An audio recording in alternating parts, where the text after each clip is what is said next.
이 세상의 모든 만물들은 스스로 생겨진 게 아닙니다.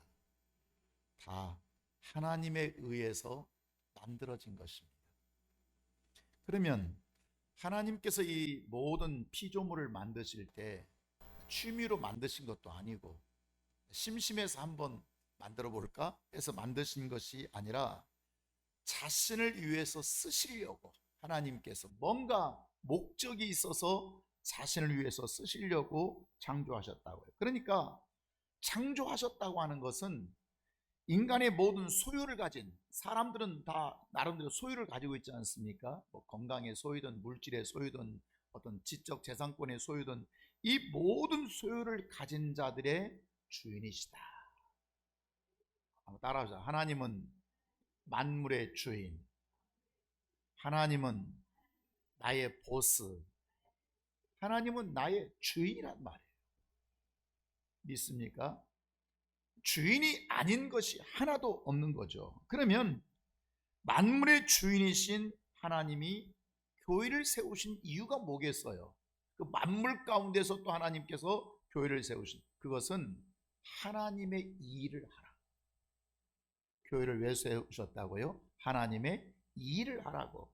그래서 모든 인간 다 소원이 있거든요. 아, 나 물질이 좀 이렇게 있으면 좋겠다. 나 건강이 좀 이렇게 있으면 좋겠다. 이건 좀 이렇게 됐으면 좋겠다. 저건 저렇게 됐으면 좋겠다. 뭔가 바램과 소원이 있듯이 하나님도 소원이 있겠습니까? 없겠습니까? 있으시죠. 하나님도 뜻이 있겠어요? 없겠어요? 있으실 수밖에 없죠. 그래서 교회는 사람의 뜻을 이루기 위해서 세워진 것이 아니라 하나님이 교회를 세우실 때는 누구의 뜻을 이루고 싶어서, 누구의 바램을 이루고 싶어서, 당신 자신의 바램을 이루고 싶어서, 당신의 소원을 이루시고 뭔가 이루시기 위해서 여러분 교회를 세우셨단 말이에요. 그러니까 이 교회가 나를 위해서 이렇게 해줬으면 좋겠다. 성도들도 하나님께 뭔가 소원과 바램이 있듯이 하나님도 그 바램이 있다 이 말이에요. 정말 윤 목사가 이렇게 좀 해줬으면 좋겠어. 교회 정말 쉼의 교회가 나한테 이렇게 좀 해줬으면 좋겠어. 교회 직분자들이 이렇게 해줬으면 좋겠어. 하나님도 뭔가 바램이 있으시다 그 말이에요. 아멘입니까? 바램이 없이 우리가 존재하지 않고, 여러분 사실 어떻게 보면 바램이 없이 우리가 존재한다, 그건 서글픔 중에 서글픔. 하나님이 너를 기대도 안 해? 너에 대한 바램과 소원이 없어? 그러면 정말 그 존재는 존재 이유와 가치가 없는 것입니다. 내가 지금 존재한다고 하는 것은 하나님의 무엇이 있다는 뜻이에요? 바램이 있다는 뜻이에요. 하나님의 소원이 있다는 뜻이에요. 그러면 성도들이 하나님의 바램을 전혀 무시해버린다면 어떻게 되겠어요? 그저 나 병들면 하나님 나 병을 좀 고쳐주세요. 내가 물질이 필요하면 하나님 나에게 물질을 주세요. 자기가 원하는 것, 자기 뜻만 이루려고 하지, 사람들은 하나님의 바램, 하나님의 소원, 하나님의 뜻을 이루지 않으려고 한다는 말이에요. 그러면 교회는 하나님의 뜻을 이루려고 세운 교회인데 그 교회가 하나님의 바램과 뜻을 이루어드리지 않는다면 그 교회는 있으나마나한 교회죠. 그 교회 가운데는 생명이 나타날 수가 없는 것이죠. 믿어지십니까? 하나님의 뜻을 이루려고 할 때, 하나님의 바램을 이루어드리려고 할 때 그 교회는 하나님 앞에 정말 소중한 교회가 될 수밖에 없는 것입니다. 그러면 하나님의 뜻을 이루기 위해서 그 쓰시는 방법이 무엇일까? 하나님의 뜻을 이루기 위해서, 자, 여러분 하나님이 뭔가를 쓰시고자 할 때, 어떤 사람을 쓰시고자 할 때, 교회를 쓰시고자 할 때, 그 기업을 쓰시고자 할 때는 반드시 그에게 생명을 주십니다. 생명. 그러니까 쓰임 받으려고 하는 자는 반드시 하나님께로부터 뭘 얻어내야 돼요? 생명을 얻어내야 돼요. 하나님은 생명을 주세요. 우리는 생명을 얻어내야 돼요. 여러분 물질로 하나님께 헌신할 때 하나님이 물질을 주셔야 헌신하는 것이지, 그렇지 않습니까? 물질이 없이 하나님 앞에 어떻게 헌신할 수가 있어요? 여러분, 내가 하나님 앞에 시간을 드리려고 할 때 하나님께서 내게 시간을 주셔야지. 내가 죽어버려서 내게 주어진 시간 하나도 없어요. 쓰임받을 수가 없는 것이죠. 뭔가 하나님께서 내 마음을 내가 드리려고 할 때 하나님께서 내 마음에 드리려고 하는 마음을 주셔야 내가 하나님께 마음을 드릴 수 있는 것이지, 마음이 없는데 하나님을 섬길 수가 있어요? 하나님께 쓰임받을 수 있어요? 없는 것입니다. 만약에 물질을 주시지 않았다면, 시간을 주시지 않았다면, 건강을 주시지 않았다면, 마음을 주시지 않았다면 우리는 하나님 앞에 단 작은 것 하나도 드릴 수가 없는 존재라는 것입니다. 그래서 하나님은 우리를 쓰시기 위해서 반드시 먼저 생명을 주십니다. 아멘입니까? 생명 주시지 않고 쓰시는 일이 없어요. 그러니까 쓰임 받는 자라고 하는 이 말은 어떤 의미에서 이미 그가 하나님께 내가 생명을 받아내고 있다고 하는 자인 것입니다. 쓰임 받지 못한다고 하는 것은 그가 받은 생명이 없다는 뜻이기도 하고요. 하나님이 그 아들을 이 땅에 보내신 것도 가만히 생각해 보세요. 하나님께서 인간을 사랑하시기도 하지만 인간만을 위해서 보내신 것이 아니라 하나님 자신을 위해서 아들을 보내셨다는 거죠. 하나님이 자기 일을 하시기 위해서 아들을 보내시지, 하나님은 자기 일과 무관하게 예수님을 아들을 보내셔서 이 땅에서 하나님의 일을 상관없이 하게 하지 않으신다고 하는 것입니다. 아들도 아버지의 일을 하시기 위해서 오신 것이지 그냥 자기 일을 하려고 오신 것이 아닌 것입니다. 그분이 십자가의 고통으로 우리가 구원을 받았지만 그것은 아버지의 일을 하러 오신 것입니다. 그러면 일을 할 때 어떻게 하시느냐? 갈라디아 3장에 보면 이런 말씀이 있어요. 그 중보자, 그가 누구냐면 예수님이라고 하는 중보자는 어떤 분이에요? 한편만 위한 자가 아니나. 중보자라고 하는 것은 한편만을 위해 양편을 위해요. 그렇지 않습니까? 중보자란 이쪽도 위해서 일하고 이쪽도 위해서 일해야 되는 거예요. 예수님이 중보자로 오신 것은 인간만을 위한 것도 아니고 하나님만을 위한 것도 아니고 인간과 하나님과의 관계의 중보자가 되신다, 그 말인 것입니다. 여러분, 한편만을 위한 것이 아닙니다. 사람만을 위한 것도 아니고 하나님만을 위하실 수밖에 없는, 사람도 위하시고 하나님도 위하실 수밖에 없는 이것이 중보자죠. 여러분, 목회자란 무엇이냐? 하나님과 성도자의 중보자의 역할을 할 수밖에 없는 직분을 가지고 있는 것입니다. 예를 들어서 목회가 좀 어렵다 하는 말은 하나님 편에만 서자니 사람은 아무것도 아니고, 사람 편에 서자니 이건 하나님의 뜻이 아니고, 그러니까 두 관계에 있어서 어떻게 정말 지혜롭게 사람의 생각을 하나님의 생각으로, 하나님의 생각을 사람의 생각으로 연결시킬 수 있을 것이냐 하는 것 때문에 목회가 어렵다고 하는 것이죠. 목회자는 목회하면서 인간 위주로 그저 성도들이 원하는 대로 할 수 없는 것입니다. 왜냐하면 중보자의 역할을 해야 되기 때문에 그렇습니다. 예를 들어서 교인들이 이렇게 말합니다. 목사님, 요즘은 보니까 오후 예배 없는 교회, 저녁 예배는 말할 것도 없고 오후 예배 없는 교회도 많이 생겼더라고요. 우리 교회도 그저 오후 예배가 없으면 좋겠어요. 그래서 그냥 교인들이 가족과 함께 지내는 것도 은혜지 않겠어요? 아, 그렇습니까? 그럽시다. 그것도 좋은 생각입니다. 목사님, 이렇게 했으면 좋겠습니다. 그거 좋습니다. 그럽시다. 저 교인들이 원하는 대로, 교인들이 생각하는 대로 그렇게 해버리게 되면 그건 아무것도 안 되는 것입니다. 성도들이 원하는 대로 목회해버리면 그는 중보자가 아닌 것이죠. 성도와 하나님이 원하시는 것을 함께 이룰 수밖에 없는, 이것이 목회자의 하는 일인 것입니다.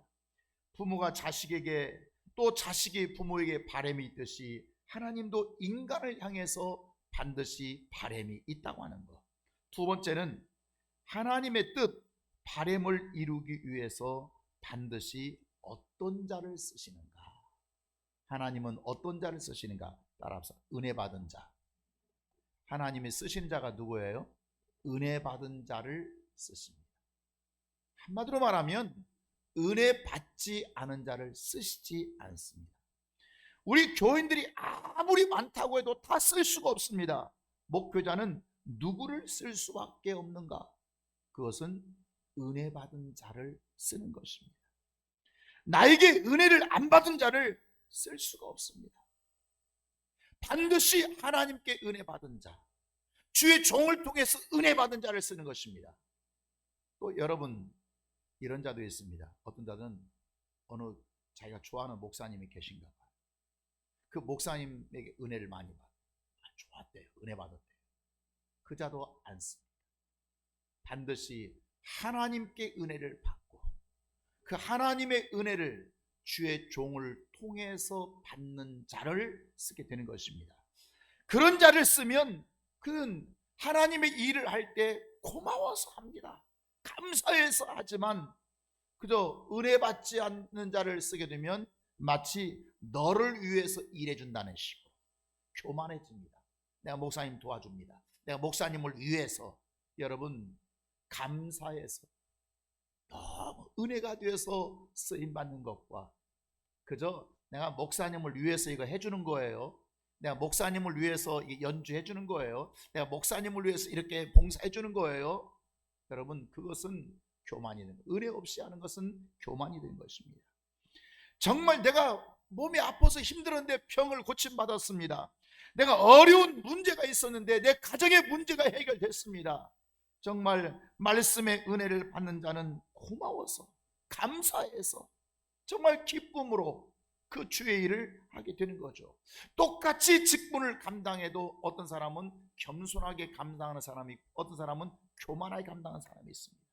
차이가 뭡니까? 하나는 감사하는 사람이고 하나는 은혜 받고 하는 사람이고 하나는 은혜 없이 하는 사람이기 때문에 그래요. 물질을 드려도 정말 하나님 앞에 은혜 받고 하는 사람은 감사함으로 드립니다. 그러나 은혜 없이 하는 사람은 과시하려고. 오늘 제가 이거 헌금 목록이 얼마죠? 이거 얼마 아시겠어요? 지금 이게 몇백만 원짜리 알아요? 뭔가 과시하려고. 내가 11조를 많이 든다는 걸 과시하려고, 내가 뭔가 헌금을 많이 든다는 걸 과시하려고 하게 되는 거죠. 받은 은혜, 감사, 보답하는 심정으로 드린 사람은 과시하려고 하겠어요? 내가 하나님 앞에 빚진 자의 모습으로 내가 감사해서 하나님 앞에 드리게 되는 것인데, 여러분, 어떤 자는 율법으로 순종하는 자가 있고요, 어떤 자는 은혜와 진리로 순종하는 자가 있어요. 전혀 다르다고 하는 것입니다. 은혜 없이 11조 드리고 순종하는 것과 내가 하나님께 받은 은혜가 있어서 하나님 앞에 뭔가 11조 드린 자가 여러분 같겠어요? 은혜 받은 자는 이까짓 것 11조가 뭐가 아까워요? 내 시간 드린 것이 뭐가 아까워요? 내가 주를 위해서 헌신하는 것이 뭐가 아까워요? 내가 보답하는 심정으로 정말 감사함으로 드린 심정으로 드리는데 무엇이 아깝겠어요? 하나님은 그러면 어떤 자를 섬기고 어떤 자에게 생명을 주시며 어떤 자를 귀하게 여기겠습니까? 억지로 하는 자를 귀하게 여기겠습니까? 네가 나에게 그런 마음이 있다고? 네가 나를 그렇게 사랑한다고? 내가 너에게 준 은혜를 그렇게 생명을 감사하고 고마워하고 있다고? 그런 자에게 하나님은 정말 존귀하게 여기고 은혜 위에 은혜를 주시고 생명 위에 생명을 더하시고, 아멘입니까? 그가 필요한 것들을 줘버리신다고 하는 거예요.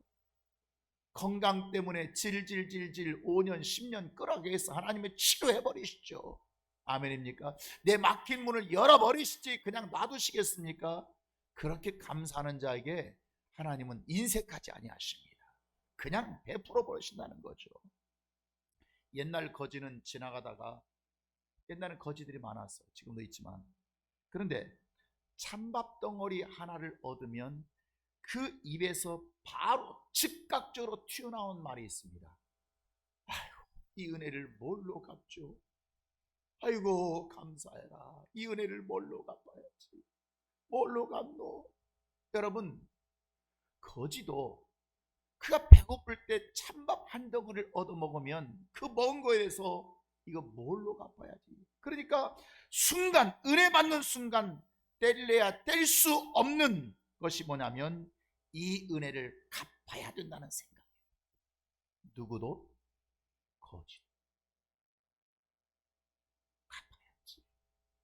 내가 이 은혜를 갚아야지. 뭐 거지가 언제 일어나서 갚을 일이 있을지는 잘 모르겠어요. 그렇지만 그 마음속에 내가 받은 은혜에 대해서는 어떻게 된다고요? 갚아야지. 나도 보답해야 되지. 그래서 거지는 찬밥 한 덩어리라도 얻어먹은 거지는 절대 불문율 몇 개가 있는데 그중 하나가 주인집 대문에 오줌 싸요, 안 싸요? 안 싸요. 주인집 아들 때려요, 안 때려요? 안 때려요. 주인집 대고 욕을 해요, 안 해요? 안 해요. 거지도 고마울 줄 압니다. 거지도 감사할 줄 압니다. 은혜 받았다고 하는 그 하나. 가끔 저희 교회에서 보면 교인들이 잘 아는 분도 모르는 분도 있고 주로 모르는 분들이 목사님 은혜 많이 받았어요. 오늘 말씀에 참 은혜 많이 받았어요. 그런 분들이 계세요. 그러면 받은 은혜는 어떤 형식으로든지 뭐 해야 된다고요? 갚아야 돼요. 뭔가 은혜를 받았다면 그걸 표현해버려야 됩니다. 만약에 그걸 표현하지 않으면 그 은혜는 날아가 버려요. 그러니까 많은 교인들이 저 은혜 받았어요, 은혜 받았어요. 은혜를 계속 킵할 수 있는, 유지할 수 있는 비결 바로 뭐냐면 그걸 어떻게 하는 거라고요? 감사하는 건데 그냥 감사가 없어요. 갚지를 않아요. 그러면 그 은혜는 내 안에 남아있지 않습니다. 그대로 날아가 버리게 되는 것이죠. 오늘 본문에 보면 시편 103편에 시편 후반부는 거의 감사. 오늘 찬양처럼 감사합니다. 같이 한번 2절부터 5절까지 한번 읽어볼. 시작. 내 영혼아 여호와를 송축하며, 송축한다는 말은 여호와를 높인다는 말이에요. 송축하며 그 다음에 그의 모든 은택을 잊지 말지어다. 은혜를 잊지 마라.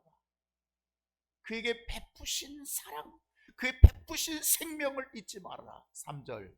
그가 내 모든 죄악을 사하주셨어요. 그 은택이에요. 두 번째, 그 다음에 내 모든 병을 고치셨어요. 그 다음에 세 번째는 내 생명을 파멸해서 속량하시고 인자와 긍휼로 관을 세우시고 좋은 것으로, 어떤 것으로? 좋은 것으로, 아주 좋은 것으로 내 소원을 만족해 하사 내 청춘을 독수리같이 새롭게 하시리라. 아멘입니까? 우리 그리스도인에게는 늙음이라는 게 없습니다. 믿습니까? 연세라는 게 없어요. 내 청춘을 독수리같이 새롭게 하시도다. 아멘. 그러므로 다시 2절 보면 그의 모든 은택을 잊지 말지어다. 잊어라, 잊지 말아라. 잊지 말고 갚으라는 거예요. 감사라는 거예요. 보답하고 보은하라는 거예요. 성경은 믿음만 말하지 않고 양심을 말하고 있습니다. 보통 우리가 믿음이 중요하다, 그러나 믿음 말고 양심을 말하고 있습니다. 디모데전서 한번 보실까요? 믿음과 착한 양심을 가지라. 믿음만 가지라고 말씀하고 있습니까? 아닙니다. 착한 양, 어떤 이들은 이 양심을 버렸고 그 믿음에 관하여 파선하였느니라. 여러분, 믿음과 양심의 차이가 뭐냐면 믿음은 이렇게 심으면, 이렇게 수고하면 거두릴 것이다. 하나님은 반드시 갚아주신다. 뭔가 주실 것을 믿기 때문에 심는 것입니다. 내가 이렇게 수고하면 하나님은 30배, 60배, 100배로 역사하실 것을 나는 믿는다. 그래서 심는다. 이거 뭐죠? 뭘로 한 거죠? 믿음으로 한 거예요. 믿음. 대부분 많은 사람은 믿음으로 합니다. 그리고 두 번째, 양심이 있는데, 양심은 뭐냐면 내가 하나님께 받은 은혜가 있는, 내가 지금까지 하나님 앞에 받은 은혜가 있는, 내가 하나님의 은혜로 살았는데, 이해하시겠습니까? 이걸 양심이라고 해요. 하나님을 섬기되 받은 은혜 때문에, 믿음은 이렇게 하면 하나님께서 이렇게 역사하실 줄 믿고 하는 걸 말하고 있고요, 양심은 내가 하나님께 받은 은혜를 보답하는 심정으로 섬기는 것, 이것을 양심으로 행하는 것. 따라서 믿음으로 행하는 것, 또 양심으로 행하는 것, 이걸 구분할 수가 있겠죠? 이것이 다른 것입니다. 대부분 많은 사람들은 믿음으로 합니다만 양심으로 행하는 것, 내가 받은 은혜, 하나님 나에게 주신 은혜, 내게 직분을 주신 은혜, 가정을 주신 은혜, 사랑을 주신 은혜, 건강을 주신 은혜, 은혜를 기억하면서 내가 받은 은혜를 내가 양심으로 행하는 것을 말하게 되는 것입니다. 오늘날 교회가 돕는 일을 많이 하고 있습니다. 세상 사람들은 교회를 욕하고 비방하지만 교회가 그저 어려운 자를 돕고 구제하는 일을 많이 하죠. 그런데 교회가 그렇게 하는 것만큼 그들에게 구원의 복음이 전해지지 않아요. 복음의 역사가 나타나야 되는데 실제로 안 나타나고 있어요. 그 이유가 뭐냐면 당연히 받는 것으로 생각해버리기 때문에. 교회는 당연히 해야 하는 것으로 알아요. 교회에서 주는 것은 당연한 것으로 알아요. 다 공짜로 생각해요. 교회가 돈이 많고 헌금이 많고 그러니까 당연한 것으로. 여러분, 국가 복지 정책도 마찬가지입니다. 우리나라가 굉장히 부강한 나라 되었기 때문에 그 어려운 소득계층에게 많은 것을 베풀어 주고 있습니다. 여러분, 그것을 빚으로 여기죠. 그들에게 뭔가 교회가 베풀 때 이것은 빚이라고 생각해야 되는데 받는 자들이 당연한 것으로 생각해 버려요. 빚으로 생각하지 아니하면 안 되는 거예요. 나는 그래서 빚으로 여겨야만이 내가 그러면 교회를 위하여, 국가를 위하여 나는 무엇으로 갚을까, 무엇으로 보답할까 생각하면 굉장히 아름다운 열매가 맺게 될 텐데 그런 마음이 없어요. 다 그냥 눈먼 돈으로 생각하고 공짜로 생각해요. 누가복음 17장에 보면 열 문둥병자, 열 납병 환자 이야기가 나오고 있습니다. 오늘 예수님이 마을에 지나가시는데 10명의 납병 환자들이 예수님을 만나러 옵니다. 멀리 서서 소리를 지르면서, 왜 멀리 서서 소리를 지르겠어요? 예? 이제 자기가 이제 납병 환자는 격리되어 있거든요, 항상. 그러니까 멀리서 소리칠 수밖에 없는 거예요. 따라서 멀리서 소리쳐도 들을 건 다 들으신다. 아멘. 가까이 와야만 듣는 게 아니에요. 멀리서도 내 상황이 갈 수 없을 때, 내 상황이 가까이 접근할 수 없을 때, 그래서 멀리 소리치지만 하나님은 들으신다고 해요. 자, 그때 선생님, 우리를 불쌍히 여기소서, 우리를 좀 고쳐주소서. 우리는 납병 환자들입니다. 10명이 지금 집단으로 있는 거 아닙니까? 그때 예수님께서 그들을 깨끗하게 치료해 주셨습니다. 깨끗하게 고쳐주셨습니다. 그런데 그 중에 한 사람이 예수님께 와서 정말 하나님께 영광 돌리며 소리치기를 발 앞에 엎드려 감사합니다. 그때 예수님이 그들에게 묻죠.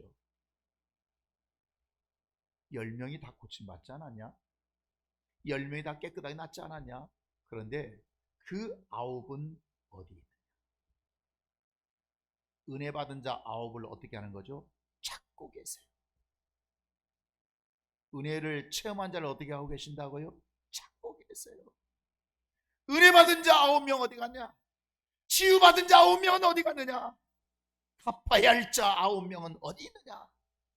이런 자를 찾고 계세요. 그들은 한 사람만 예수님 발 앞에 엎드려 감사하고 나머지 9명은 배은망덕해버린 자들. 이 배은망덕했다 이 말을 다른 뜻 하면 양심을 버렸다. 아까 지금 믿음과 양심을 얘기했지 않습니까? 양심을 버린 자가 됩니다. 그러니까 은혜 받은 자가 잃어버리지 말아야 할 것이 바로 뭐냐면 은혜라고 하는 거. 내가 받은 은혜라고 하는 거. 왜냐하면 하나님은 은혜를 사용하시기 때문에 그렇습니다. 하나님은 은혜를. 히브리서 13장 보시겠습니다. 같이 읽어볼까요? 마음은 은혜로서 굳게함이 아름답고. 은혜로서 뭐 하는 것이 아름다운 일이에요? 굳게. 내 믿음을 굳게, 마음을 굳게 하는 것은 은혜로서. 계속해서 음식으로서 행할 것이 아니니 음식으로 말미암아 행하는 자는 무엇을 얻지 못해요? 유익을 얻지 못해요. 무슨 말이냐면 신앙생활은 받은 바 은혜로 해야지. 신앙생활이란 내가 하나님 앞에 쓰임받는 일은 받은 바 은혜로 해야지 식물로, 물질로, 축복으로, 자기 욕심으로 채우려고 하면 유익이 없다 그 말이에요. 하나님의 은혜로 감당해야지. 내가 뭔가 하나님 복 주세요, 못 주세요, 못 주세요 믿음으로 구하는 것도 좋겠으나 그보다 더 위한 것은 아까 양심, 살아있는 양심으로 행하는 것. 아까 양심이 뭐라겠죠? 받은 바 은혜로 주의 일을 하는 것을 의미하게 되는 것입니다. 사람들이 똑같이 직장을 다녀도 어떤 사람은 봉급을 받기 위해서 다니는 사람입니다. 자기를 위해서 다니는 사람이에요. 똑같이 직장을 다녀도 그 사람도 물론 봉급도 필요하지만 봉급만 목적이 아니라 이 회사가 잘 되기를 원해요. 이 회사가 번창하기를 원해요. 차이가 뭡니까? 하나는 직원이고 하나는 종이고 하나는 아들인 것입니다. 아들은 봉급도 원하지만 그러나 이 회사가 잘 되기를 원해요. 성장 번성. 그러나 그저 직원은, 종은 항상 그저 내가 일하고 봉급받고 일하고 봉급받고 일하고 급여받고 이것이면 좋다. 회사가 잘 되고 못하는 건 사장님이 알아서 잘할 것이고. 여러분, 하나님은 어떤 자를 귀하게 여기시냐고. 어떤 자의 마음을. 하나님은 어떤 자를 원하시는가? 은혜 받은 자를 원하십니다. 하나님이 원하신 자는 은혜 받은 자를 쓰십니다. 은혜 받은 자를 사용하시고 은혜 안에 있는 자 속에서 역사하시는 줄 믿습니다. 그래서 정말 하나님 앞에 쓰임받고 내가 생명을 받는 데 있어서 중요한 것은 은혜를 떠나서는 안 되는 것입니다. 믿습니까? 은혜의 분위기를 떠나지 말아라. 은혜의 말씀을 떠나지 말아라. 은혜의 예배를 떠나지 말아라. 은혜의 현장을 떠나지 말아라.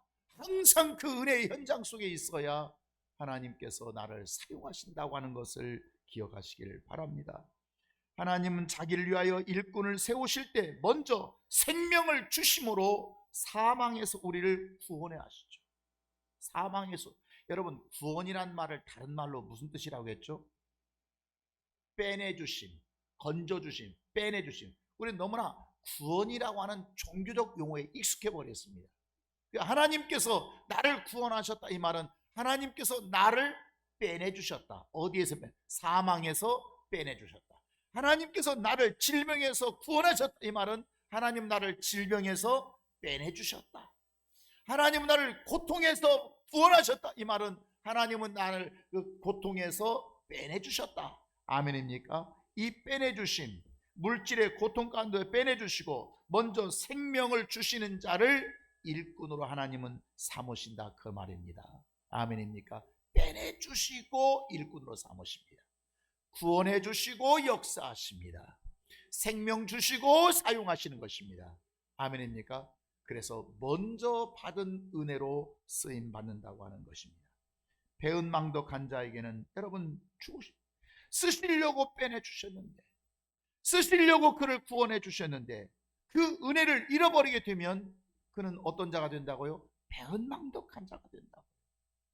이 배은망덕한 자, 다시 말하면 양심을 잃어버린 자라고 말하게 되는 것이, 양심을 잃어버린 자.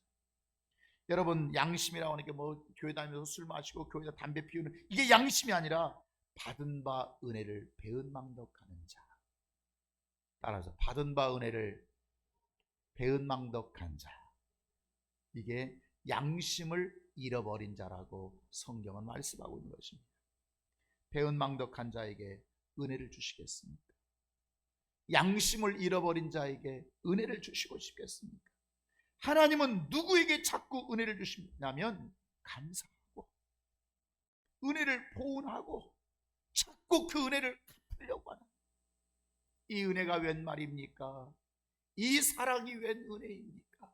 그것을 갚으려고 하는 자에게 하나님은 은혜 위에 은혜를 더하신다고 하는 거죠. 우리가 1년 동안 하루 잘 지내면서 수장절, 추수감사절을 드리게 되는 것입니다. 이 추수감사절이 뭡니까? 받은 바 은혜를 감사하는 겁니다. 받은 바 은혜를, 없는 것을 감사하는 것이 아니라 너희가 하나님 앞에 이런 것을 받았다면, 하나님이 이렇게 너를 지켜주셨다면 그것을 감사하는 자가 되라는 것이죠. 배은망덕한 자에게는 계속되는 은혜의 공급이 끊어져 버리게 될 것입니다. 양심을 잃어버린 자에게는, 그러면 내가 너에게 베푼 것을 네가 감사할 줄 모른다면 그러면 그 은혜의 공급을 끊어버리게 되고 그 다음에 고통 속에 우리는 살아갈 수밖에 없는 것입니다. 세 번째, 하나님은 은혜 주실 때 공짜로 주시지 않고 반드시 돌려받으십니다. 따라 공짜가 아니다. 은혜는 공짜가 아니다. 주신 은혜를 어떻게 한다고요? 반드시 돌려받으신다고.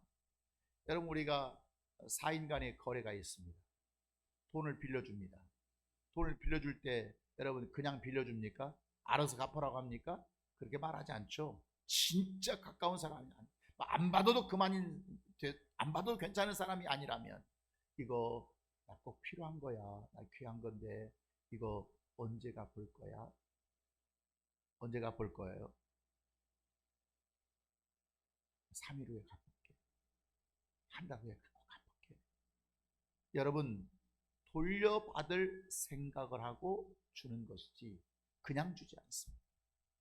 그런데 만약에 그 사람이 3일 후에 갚았어, 일주일 후에 갚았어, 다음 주일에 올 때 갚았어요, 또 큰 한 달 후에 갚았어요. 그러면 그 다음에 또 주고 싶은 마음이 있을까 없을까? 있죠. 그런데 안 갚아요. 또 줍니까? 안 줍니다. 주고 싶은 마음이 없죠. 줄 수가 없죠. 우리가 뭔가를 줄 때는 그것을 돌려받고 싶은 거란 말이에요. 그러면 우리가 하나님께서 우리에게 뭔가를 주실 때는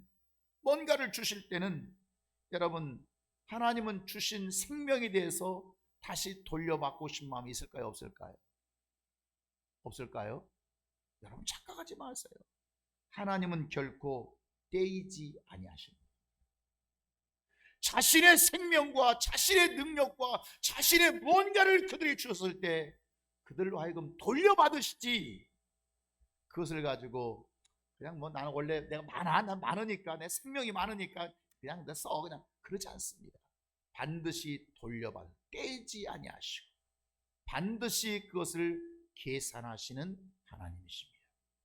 그래서 이 달란트 비유에서도 주인이 떠날 때 종들에게 맡긴 것을 반드시 뭐 했다고요? 계산해 버렸지. 주었으니까, 주인이 돈이 많으니까 알아서 뭐 잘하면 성공하고 안 되면 뭐 많은 것이고, 그렇게 여기질 않습니다. 반드시 그것을 돌려받으시고 반드시 그것을 계산하신다고 하는 것을 기억하기를 바랍니다. 고린도후서 5장을 한번 보시겠습니다. 시작. 그가 모든 사람을 대신하여 죽으심은, 그가, 예수님이 모든 사람을 위하여 대신 죽으심은, 계속해서 살아있는 자들로 하여금, 그렇게 해서 이제 우리가 살았지 않습니까? 우리가 생명 얻었지 않습니까? 살아있는 자들로 하여금 어떻게 하라고요? 다시는 그들 자신을 위하여 살지 않고 어떻게 하라고요? 오직 그들을 대신하여 죽었다가 다시 살아나신 이를 위하여 살게 하라. 아멘입니까? 이 말씀을 암송하십시오. 하나님께서 아들을 통해서 우리에게 생명을 주시고 그가 죽어주셔서 우리가 생명을 얻은 것은 다시는 너를 위해 살지 마라. 너에게 너에게 생명을 허락해 준 그 주님을 위해서 살게 하려 하십니다. 아멘입니까? 하나님은 돌려받어요? 안 돌려받아요? 돌려받아요. 반드시 주신 은혜에서 떼지 아니하시고 계산해 버리시나.